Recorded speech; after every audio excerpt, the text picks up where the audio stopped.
The emergency room buzzed with its usual chaotic rhythm. Phones ringing, machines beeping, nurses rushing past with carts that rattled like metal skeletons. I had come in for what I thought was a simple dizzy spell. Something that would earn me fluids. A lecture about hydration, and a bill I'd complain about later. Nothing about the night felt dangerous until it suddenly did. Dr. Hale entered quietly, almost slipping into the room as if he hoped no one would notice. He treated me twice before, a gentle man with a calm manner that soothed even the most panicked patients. But tonight something was very wrong. His shoulders were tense beneath his wide coat, his eyes shadowed as if he hadn't slept in days. When he placed a cold stethoscope on my chest, his hands shook just slightly enough for me to notice. Not enough for anyone else to question. He didn't ask the usual questions. Instead, he kept glancing over his shoulder at the open door, his jaw tightening each time footsteps passed by. I opened my mouth to ask what was wrong, but before I could speak, he leaned closer as if adjusting the blood pressure cuff. That's when he slipped something into my palm. A folded piece of paper, small enough to hide between two fingers. He didn't look at me, didn't change his expression. He simply whispered, so faintly I barely heard it. "Keep still." I waited until he stepped away, pretending to jot notes on my chart before I dared to unfold the paper. 4 shaky words stared back at me. "Don't go home, run." My heart lurched. A chill crawled up my spine despite the warm room. I looked up at him, confused, terrified. But he avoided my gaze entirely. Instead, he cleared his throat and said loudly enough for anyone passing to hear, "We'll run a few tests." "Tests? For dizziness?" I whispered. "Dr. Hale, what is this?" He didn't answer. He only stepped closer, pretending again to check my 4, and murmured under his breath, "Not here." Then he walked away, leaving me clutching the note as if it were burning a hole in my hand. For the first time since entering the hospital, I felt truly afraid, not of an illness, but of whatever danger Dr. Hale seemed to believe was waiting for me beyond those sliding glass doors. The fluorescent lights in the hallway hummed like anxious insects as I stepped out of my room, the note burning in my pocket. Every instinct screamed at me to leave, but I needed answers. Dr. Hale wouldn't have written something like that unless the danger was real and close. I approached a nurse's station slowly, trying not to look as shaken as I felt. A nurse with tired eyes and a tight bun glanced up from her computer. "Excuse me," I said, my voice thinner than I expected. "Can you call Dr. Hale? I need to speak with him." Her fingers froze mid-typing. "Dr. Hale?"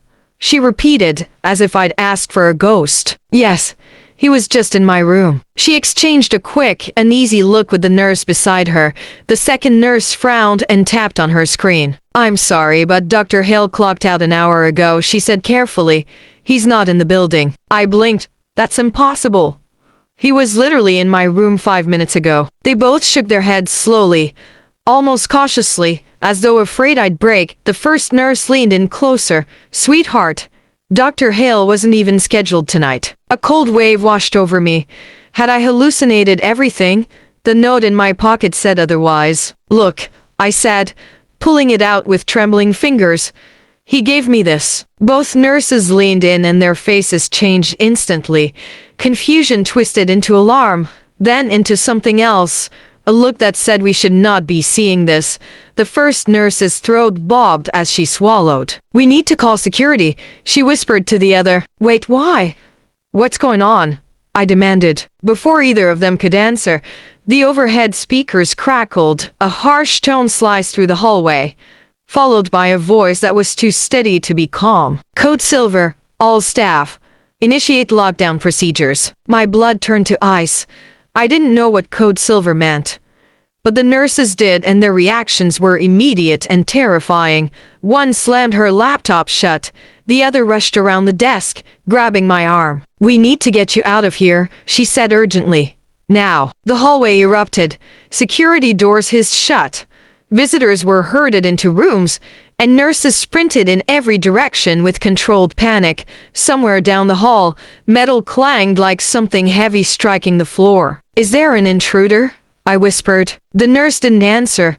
Her grip on my arm only tightened as she pulled me toward a side exit, the hospital that only minutes ago felt sterile and say now felt like a maze designed to trap me. Every echo, every shadow, every footstep made my heart hammer harder. As alarms wailed through the corridors, one horrifying truth sank in. Whatever Dr. Hale had feared, it was already inside the hospital. The metal door slammed behind me with a hollow clang that echoed through the concrete stairwell. For a moment, the sudden silence outside felt even more frightening than the chaos inside the hospital. The night air was sharp and cold, slicing straight through my thin patient gown. I hugged myself as I stepped into the nearly deserted parking lot, my breath fogging in front of me. The hospital lights reached only so far. Beyond their glow stretched long, heavy shadows that swallowed the asphalt. A few cars dotted the lot, but most spaces were empty. Strange for a hospital at night. My pulse pounded in my ears as I scanned the area. Where had the nurse intended me to go? And who or what was the reason for the lockdown? Then I saw it. A black SUV sat parked near the lot's entrance, headlights off, windows tinted darker than legal. At first, I thought it was empty. Then, as if reacting to my gaze, the engine rumbled to life. The low vibration crawled through the quiet like a warning growl. The SUV rolled forward. Slowly. Too slowly. Not the way someone drives when leaving.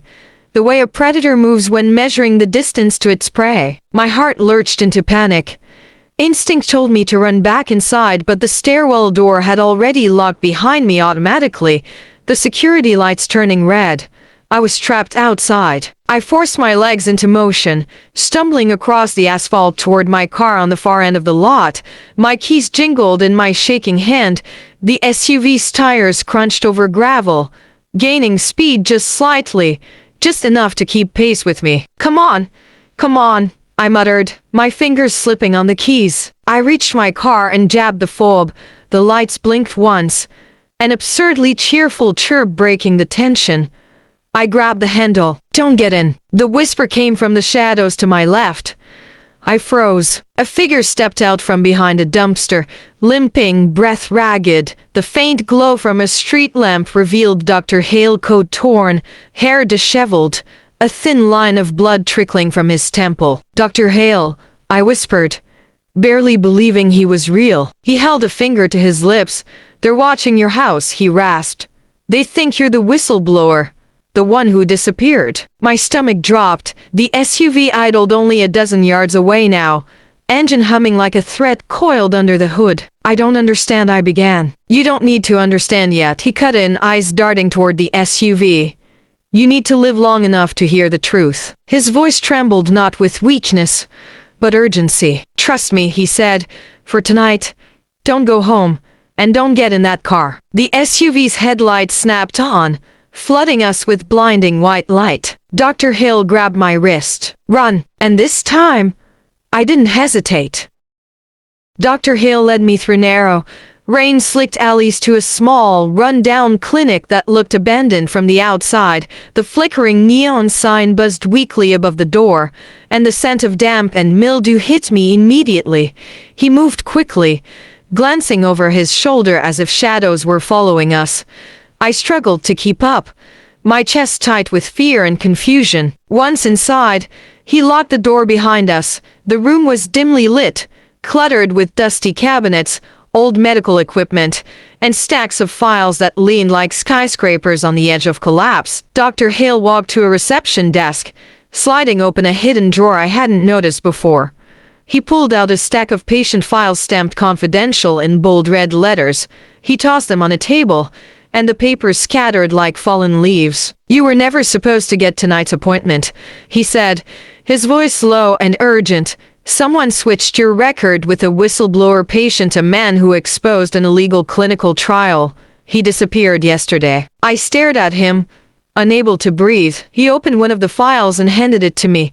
My name was on the cover, but as I flipped through the pages, I realized the medical history wasn't mine. Lab reports, treatments, prescriptions, all fabricated, all tracing back to someone I'd never met. Someone powerful wanted me to take his place, or disappear. They think you're him, Dr. Hill said, voice tight, and tonight, they sent someone to silence you. The SUV outside. That wasn't a coincidence. My hands shook as I held the file. Every piece clicked together. The hospital alarm, the disappearing doctor, the whispered warning, the SUV stalking me. This wasn't just danger, it was targeted, deliberate, and terrifyingly close. They're not just after you, he added. They're watching anyone who might know the truth. And now, you do. Sirens wailed in the distance, growing louder with each passing second, their rising pitch slicing through the heavy air inside the clinic. Dr. Hale paced restlessly near the window, peeking through the blinds as if expecting the black SUV to materialize out of the darkness at any moment. His face, pale under the flickering lights, looked even more strained than before. They're tracing the lockdown exits, he said, voice unsteady. Security logs, camera feeds, everything. If you stay here, they'll find you. A phone on the desk buzzed violently, the screen flashing with rapid notifications, security alerts, police chatter, something about a patient fleeing the premises. My stomach twisted. They weren't just searching for a suspect, they were hunting me. Dr. Hale shoved a backpack into my arms. It was surprisingly heavy.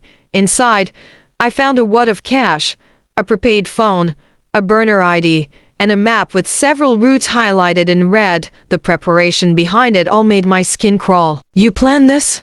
I whispered. I prepared for the possibility, he replied, voice tight.